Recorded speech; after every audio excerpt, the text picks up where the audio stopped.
Ngaji bareng yuk. Open your mind.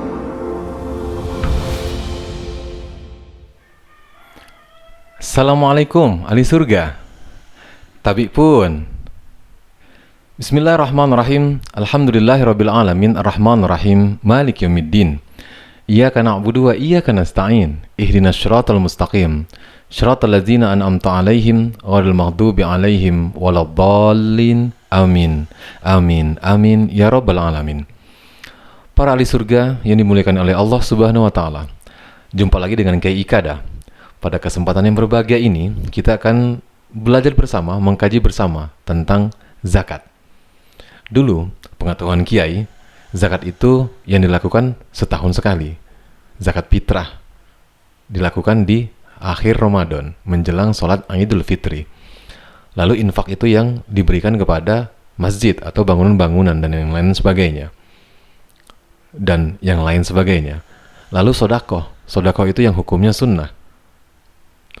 Boleh setiap hari, boleh tidak. Senin melakukan sodakoh, Selasa tidak apa-apa.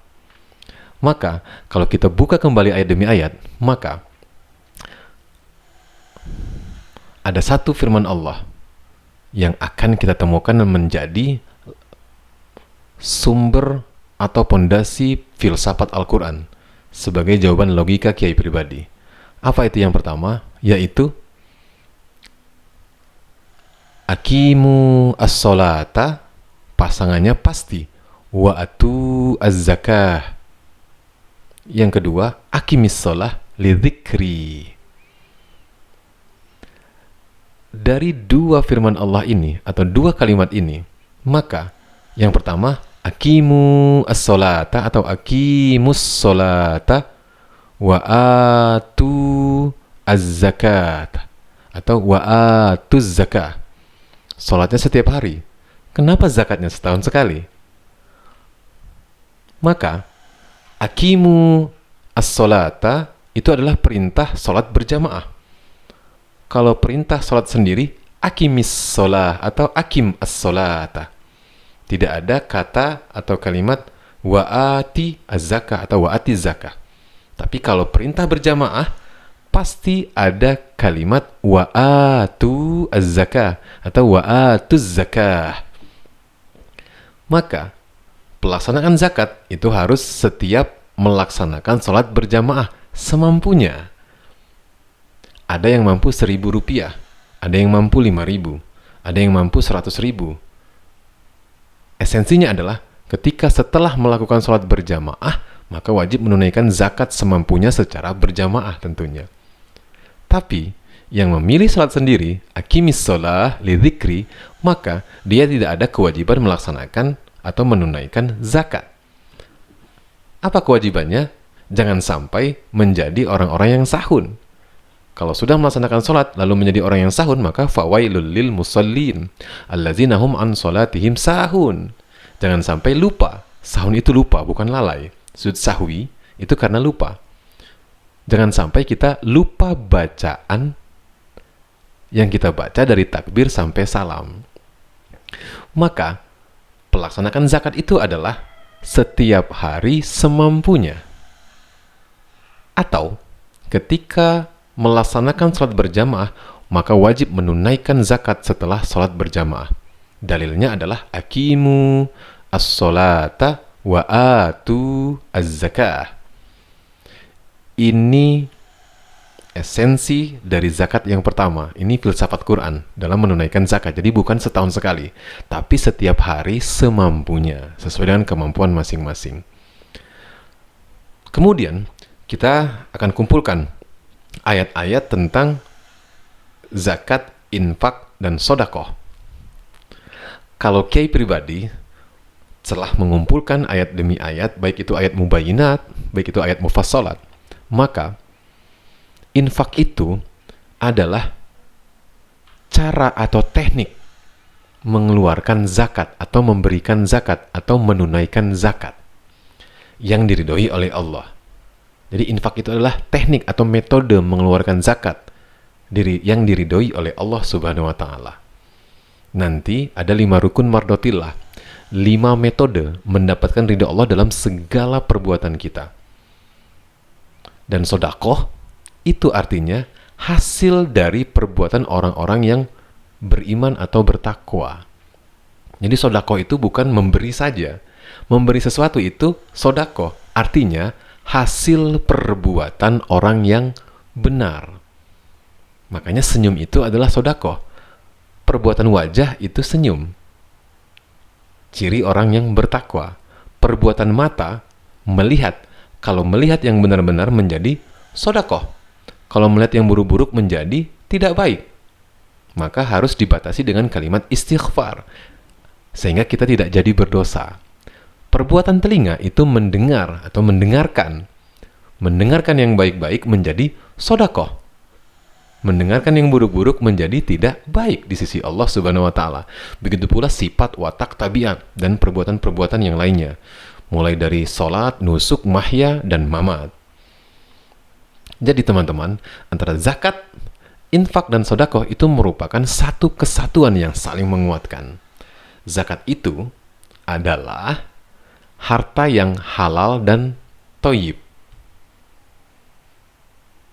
Ketika panen atau ketika gajian atau ketika mendapatkan harta yang halal dan thayyib, maka kita harus menunaikan zakat, yaitu menginfakkan sebagian rizki yang halal dan thayyib yang diberikan oleh Allah Subhanahu wa Ta'ala.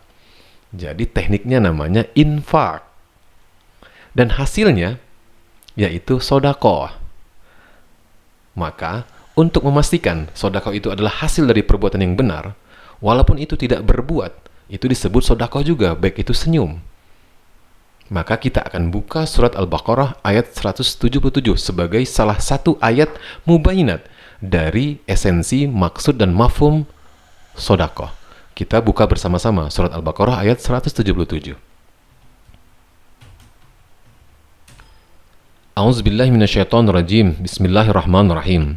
Laisal birra an tuwallu wujuhakum qibalal masyriqi wal maghrib, walakinnal birra man amana billah wal yaumil akhir wal malaikah wal kitab wan nabiyyin wa atal mala ala hubbihi zawil kurba wal yatama wal masakin wa ibnas sabil was sailin wa fir riqab wa aqamas salata wa ataz zakah wal mufuna bi ahdihim idza ahadu wasabirina fil ba'sa'i wad dharra'i wa hinal ba'si ulaika allazina sadaqu wa ulaika humul muttaqun.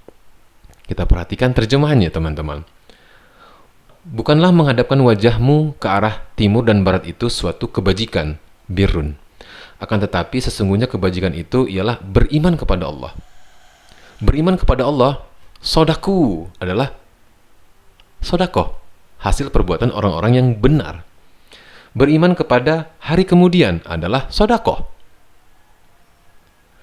Beriman kepada malaikat adalah sodakoh. Ulaika hum sodaku, kata Allah.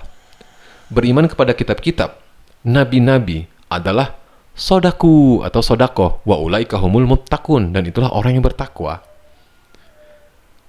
Dan memberikan harta yang dicintainya kepada kerabatnya adalah sodakoh, adalah perbuatan orang yang bertakwa. Kepada anak yatim, kepada orang miskin, kepada musafir, kepada orang yang meminta-minta adalah sodakoh, yaitu perbuatan orang yang bertakwa, yang benar di sisi Allah. Dan memerdekakan hamba sahaya adalah sodakoh, perbuatan orang yang bertakwa atau perbuatan yang benar di sisi Allah. Lalu mendirikan sholat, sodakoh. Menunaikan zakat, sodakoh. Orang-orang yang menepati janjinya apabila ia berjanji.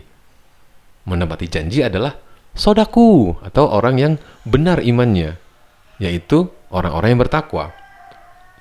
Dan orang-orang yang bersabar dalam kesempitan, tidak putus asa, dalam penderitaan, tidak menyerah, dan dalam peperangan, bersungguh-sungguh ketika dalam peperangan, dia tidak mundur walaupun selangkah, kecuali mundur untuk menyusun strategi dalam peperangan. Apa kata Allah? Mereka itulah orang-orang yang benar, atau ulaika hum sodaku, kata Allah. Wa ulaika humul muttaqun. Ini salah satu contoh dari maksud dan mafhum sodakoh, yaitu kata bahasa Arabnya ulaikal lazina sodaku. Sodakoh yasduku sodakotan, sodakoh, yaitu hasil dari perbuatan orang-orang yang bertakwa. Jadi bukan satu bentuk saja perbuatan dari sodakoh itu. Iman itu sodakoh, apalagi perbuatan. Bahkan tawakal itu adalah sodakoh, artinya perbuatan orang-orang yang bertakwa. Baiklah, para ahli surga yang dimuliakan oleh Allah Subhanahu wa Ta'ala, zakat, infak, dan sodakoh adalah satu kesatuan yang tidak akan pernah bisa dipisahkan. Zakat itu adalah harta yang halal dan thayyib. Cara mengeluarkannya dengan menggunakan metode atau teknik infak. Ada 5 rukun mardotillah, sehingga metode kita diridhoi oleh Allah Subhanahu wa Ta'ala. Dan hasil dari segala perbuatan yang halal dan thayyib, dan perbuatan yang thayyib, yang baik, maka hasilnya adalah sodaku atau sodakoh. Artinya benar di sisi Allah, yaitu perbuatan orang-orang yang bertakwa. Taqabbalallah, alhamdulillahirabbil alamin. Ingat, nomor 1 kan kitab Al-Quran, nomor 2 kan kitab hadis, nomor 3 kan kitab tafsir para ulama sebagai sumber pengetahuan dan referensi bacaan kita. Wassalamualaikum warahmatullahi wabarakatuh.